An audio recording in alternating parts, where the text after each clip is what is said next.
I've come to a school in London where a lot of questions are being asked. But it's not the pupils or the teachers having to answer them. It's the Secretary of State for Education, Bridget Phillipson. The Education Secretary is responsible for everything that goes on in English schools, which is a massive job. We've had loads of questions sent in from FYI News Club members keen to hear what her plans are, and I'm going to put those to her along with a few of my own. So first of all, thank you so much for joining me. Some of our FYI News Club members have asked what you're going to do to help protect us from fake news online. What more needs to be done to help us spot misinformation? I'm concerned about what young people will often see online, and I want to make sure that all young people have got the critical thinking skills to challenge and question what's in front of them. But as part of the review that we've announced into curriculum, this will be a part of it to make sure that everyone is able to look at what's in front of them and think, is this right? And ask the correct questions about it. The number of kids with special educational needs and disabilities has more than doubled in the past 9 years, but loads aren't getting the support they need. So what are you going to do about these problems? The whole system where it comes to support for children with special educational needs and disabilities just isn't working in the way that it should. There's a lot more that we need to do. So as part of the review that we've got underway, that is being led by experts in education, and they're looking right across the board at all areas of the curriculum and what we need to do differently. And access to school sport is a really important part of that as well. And I want to make sure they take account of that and making sure it's inclusive as well. Our last Prime Minister wanted pupils to study maths until they're 18. That's 2 years longer than we have to already. But you got rid of his plan because you thought it would cost too much money to change. And lots of kids actually think we should be spending more time on art-based subjects like art, drama and music. So do you think that these subjects are just as important as, say, maths, English and science?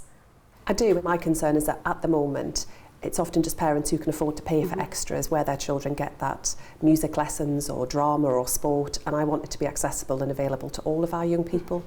There's a record number of kids missing school. As many as 1 in 50 are missing at least half of their lessons. So why do you think this is, and how are you going to get kids back into school?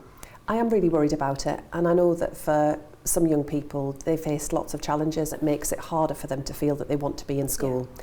And that's why it's really important that we support those young people where it comes to mental health support in particular, and we know that we have to do a lot more.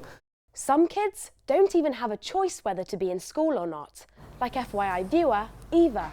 As a student with long COVID since 2020, I've missed 47 months of school and social life. What specific plans do you have to support students like me with chronic conditions? I'm really sorry to hear about the health impact. We do sadly see quite a lot of children who are out of school for extended periods of time. It must feel really daunting to be facing that prospect of going back. That's why the approach that we take is making sure that we're putting support in place to support children back into the classroom. And staying with schools, I know that all primary school children in Wales now have access to free school meals, but in England they can only get breakfast. Don't you think English children deserve the same opportunities as kids in Wales? I mean, I do understand the arguments around this, and you know, for part of my childhood, I received free school meals, so I know that they're an important part of the system. I think equally, what I hear a lot from teachers is that children are arriving at school already hungry, which is why our breakfast clubs would make such a big difference in getting children off to a really great start. An academy has decided to ban phones in schools. Do you think that's a good idea? The vast majority of schools take that approach, and I think that's the right thing to do. I think there's a distinction to draw where it's teachers who are directing young people to use technology. We all know that they can be incredibly distracting, and we shouldn't have that in the classroom. Well, thank you so much for joining me and answering all my questions. Thanks very much. It's good to be with you.